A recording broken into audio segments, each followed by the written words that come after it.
भीड़ में घुस गए कट्टर भक्त। देखिए कॉकरोच जनता पार्टी के प्रदर्शन में कैसे भक्त घुसे और उसके बाद जनता ने ही भगा दिया। कॉकरोच जनता पार्टी के प्रोटेस्ट में बवाल करने की क्या पूरी कोशिश थी, बदनाम करने की क्या पूरी कोशिश थी, मगर जनाब पब्लिक ने भगा दिया।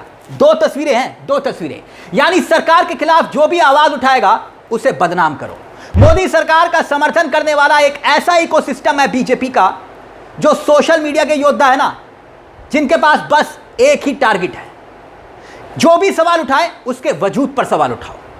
सोशल मीडिया पर फॉलोअर्स पाने के लिए जो व्हाट्सएप यूनिवर्सिटी की पाठशाला है, उसमें अपनी पहचान बनाने के लिए सरकार के खिलाफ जो भी आवाज उठाए उसे बदनाम कर दो।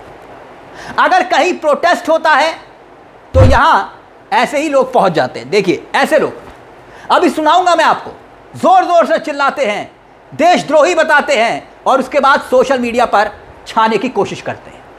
सरकार के समर्थन में नेगेटिव बोलने या बनाने वाले देशभक्ति का सर्टिफिकेट बांटते हैं। देशद्रोही करार देने वाले और विपक्ष की हर आवाज को बदनाम करने वाले ये लोग जब भी किसी प्रोटेस्ट में जाते हैं तो पुलिस प्रशासन भी इन्हें रोकता नहीं है जनाब, चाहे कितना भी रायता फैला दे, वरना पुलिस की जिम्मेदारी होती है प्रदर्शन शांतिपूर्ण हो। अगर कोई असामाजिक तत्व आते हैं, ऐसे फ्रीज एलिमेंट आते हैं, तो वहां पर कोई अनहोनी ना हो, कोई अनहोनी को अंजाम ना दे दे, टकराव ना हो जाए, जिसकी वजह से पुलिस एक्टिव होती है। लेकिन यहां जनाब हुआ क्या, उल्टा सबको छोड़ दिया, कहा कि ये कॉकरोच जनता पार्टी वालों पर अटैक कर दो। बिल्कुल बिल्कुल हटाया जाता है, लेकिन हटाया नहीं गया। क्यों नहीं हटाया गया? क्यों माहौल खराब करने की यहां पर कोशिश हुई?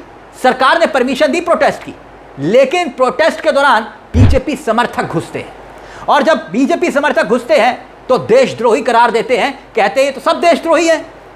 जब लोग धर्मेंद्र प्रधान का इस्तीफा मांगते हैं तो रिद्धिमा नाम की ये महिला मीडिया पर आती हैं, बाइट देने लगती हैं और किस तरह की बयानबाजी करती हैं, किस तरह के शब्दों का इस्तेमाल करती हैं। अभिजीत दिपके जो बयान नहीं दिए अभिजीत ने, उसको लेकर भी ये मैडम झूठ फैलाती हैं। जब पब्लिक घेरती है, कॉकरोच का मुखौटा पहने प्रोटेस्ट करने वाले घेरते हैं, देखिए, और घेरते हैं, लॉजिकल सवाल करते हैं, तो मैडम के पास कोई जवाब नहीं होता, मैडम वहां से भाग जाती है।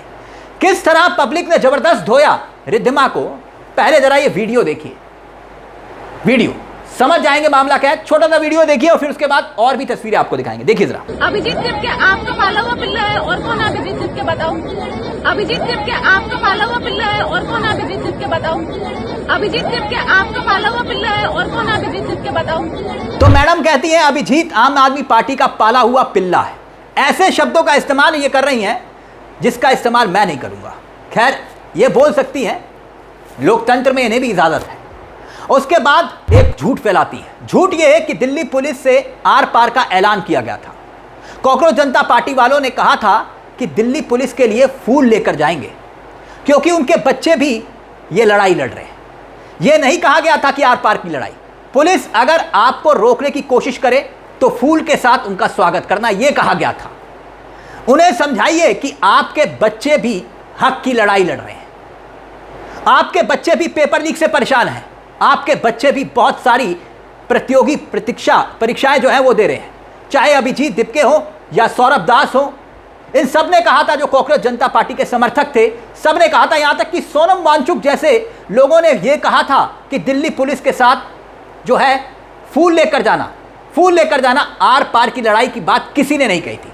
बकायदा वीडियो जारी किए थे, लेकिन मैडम यहां पर झूठ फैला रही थी और दावे किए जा रहे थे कि दिल्ली पुलिस के साथ आर पार का ऐलान किया गया। आगे क्या होता है, अब आगे सुनिए, आगे क्या हुआ फिर देखिए। ये इन्होंने क्या कहा था, एक सुअर है, उसने बयान दिया था अभी कि दिल्ली पुलिस से आर पार की करेंगे, या दिल्ली पुलिस से लट लेके रखी है, और वो खाली दिवाली पे पटाखे फोड़ने के लिए नहीं है उनके पास, इन्हीं का इंतजाम मानने के लिए जो दिल्ली पुलिस से आर पार करेंगे। कौन से दिमाग के लोग हैं? उसके बाद जब पब्लिक सवाल करती है तो मैडम कहती हैं आप देश विरोधी हैं, देशद्रोही लोग हैं। ये मैडम कह रही हैं कि देशद्रोही हैं। क्या सरकार से सवाल करना, क्या शिक्षा मंत्री से सवाल करना देशद्रोह का काम है क्या? जब पेपर लीक हो रहे हैं, युवाओं को परेशानी हो रही है, पूरे दिन जो है मेहनत करने के बावजूद पेपर लीक हो रहे हैं, तो किसकी जिम्मेदारी बनती है? तो मैडम पहले सरकारों में भी प्रोटेस्ट होते थे, तभी स्मृति ईरानी कभी सिलेंडर लेकर सड़क पर बैठ जाती थी। बीजेपी रोजाना सरकार के खिलाफ प्रदर्शन करती थी, लेकिन तब बीजेपी वालों को कोई जाकर देशद्रोही नहीं कहता था, देश विरोधी नहीं कहता था। किसी दूसरी पार्टी के प्रोटेस्ट में, दूसरी विचारधारा के प्रोटेस्ट में जाकर इस तरह का रायता फैलाने की कोशिश क्यों की जा रही है? पहले तो नहीं की जाती थी। कानून अपना काम करता था और जनता की आवाज विपक्ष उठाता था, इस बात में कोई दो राय नहीं। जब कांग्रेस सरकार में थी तो बीजेपी भी जनता की आवाज को उठाती थी, लेकिन आवाज उठाने वालों को देशद्रोही, देश के खिलाफ कोई नहीं बताता था। आगे पब्लिक जब सवाल करती है, सवाल करने लगती है, तो मैडम बुरी तरह से फंस जाती है। बुरे हालात हो जाते हैं। जब कॉकरोच जनता पार्टी वाला मुखौटा पहने एक युवा जवाब देता है, तो जरा ये भी सुनिए युवा क्या कह रहा है, सुनिए जरा।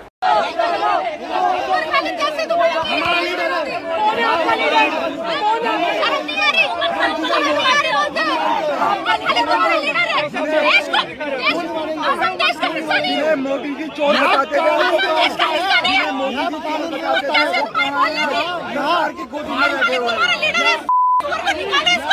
तो पब्लिक पूछती है, क्या कभी स्कूल गई मैडम?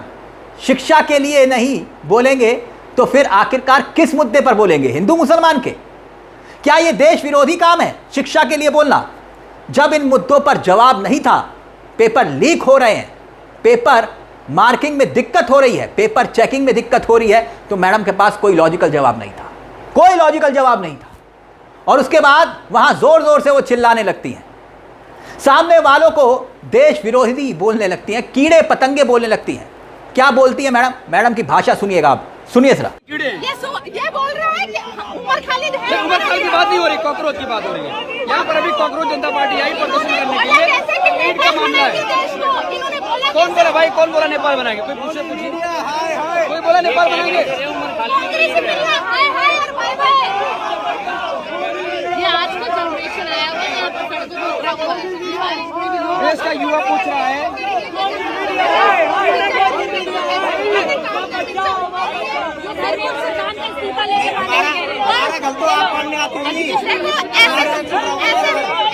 ऐसे तो इनका कोई इस्तीफा नहीं ले सकते। तो पब्लिक को कीड़े मकोड़े कहने लगती हैं, कॉकरोच जनता पार्टी के समर्थकों को कीड़े मकोड़े कहने और बोलने लगती हैं। भाषा आप देखिए, कीड़े मकोड़े, किसी को पिल्ला बोलना, किसी को कुछ बोलना, किस तरह की ये भाषा का इस्तेमाल कर रही है, लैंग्वेज इस्तेमाल कर रही है, आप देख रहे हैं। लेकिन दो कायदे के सवाल जब पूछ लिए जाएं, ऐसे लोगों के पास कोई जवाब नहीं होता। सरकार से सवाल करने वाले हर प्रोटेस्ट को बदनाम करने की कोशिश को यहां पर देखा जाता है, और यह कोशिश उसी में से एक कोशिश थी। और सोनम वांगचुक ने कहा था सावधान रहना ऐसे लोगों से, बाकायदा उन्होंने पहले एक वीडियो जारी किया था। सोनम वांगचुक भी पहुंचे थे इस प्रदर्शन में। और देखिए योगेंद्र यादव ने तो बाकायदा कविता पढ़ दी। सुनिए जरा इस प्रोटेस्ट को लेकर योगेंद्र यादव क्या कुछ कह रहे हैं, सुनिए जरा। आज दिल्ली में प्रोटेस्ट के लिए इकट्ठे हुए यूथ के नाम एक कविता, विनोद कुमार शुक्ल की। हताशा से एक व्यक्ति बैठ गया था, व्यक्ति को मैं नहीं जानता था, हताशा को जानता था। आप सब लोगों को मैं नहीं जानता, लेकिन आपकी जो इमोशन है, जो फ्रस्ट्रेशन है, जो गुस्सा है, एस्पिरेशन है, उसे मैं जानता।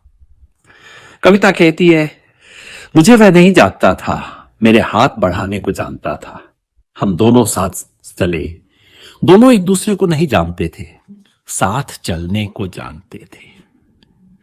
मैं कॉकरोच जनता पार्टी को नहीं जानता, उसके लीडर्स को नहीं जानता, आप सबको भी नहीं जानता, लेकिन साथ चलने को जानता हूं। सलाम करता हूं आप सब लोगों को और अपील करता हूं इस देश की तमाम ऑपोजिशन पार्टी से, आज हमारा धर्म है साथ चलने को, चाहे पार्टी का जो भी नाम हो। दल से बड़ा है देश, हम सबको मिलकर साथ साथ चल के आज इस देश को बचाना है। लेकिन सवाल सिर्फ ऐसे लोगों पर नहीं है, सवाल सरकार पर भी है और पुलिस प्रशासन पर भी है कि अगर विरोधी विचारधारा का कोई प्रोटेस्ट हो रहा है, सरकार से सवाल करने वाला कोई प्रोटेस्ट होता है या हो रहा है, तो वहां ऐसे लोगों को घुसने कैसे दिया जाता है? अगर गलती से भी आ जाए तो उसके बाद ऐसी बहसबाजी के बाद उनको किनारे क्यों नहीं किया जाता? अगर ऐसे लोगों के उकसावे में आकर कोई अनहोनी हो जाए कोई धक्का मुक्की हो जाए, कोई मारपीट हो जाए, तो फिर इसका जिम्मेदार कौन होगा? बदनाम होगा वही आंदोलन जहां पर ये प्रदर्शन हो रहा था। समझे आप? ऐसे में पुलिस की जिम्मेदारी तो बनती है कि शांतिपूर्ण तरीके से अगर प्रोटेस्ट हो रहा है तो शांतिपूर्ण तरीके से ही करवाए। लेकिन ये कौन चाहता था कि यहां पर हंगामा हो जाए? इस मुद्दे को लेकर आपकी क्या राय है? अपनी राय हमें कमेंट बॉक्स में जरूर दीजिएगा। साथ ही चैनल को सब्सक्राइब करना मत भूलिएगा। मंच आप ही का है, जहां हम सिर्फ खबर नहीं दिखाते, खबर के पीछे की खबर भी बताते हैं। नमस्कार, जय हिंद, जय भारत।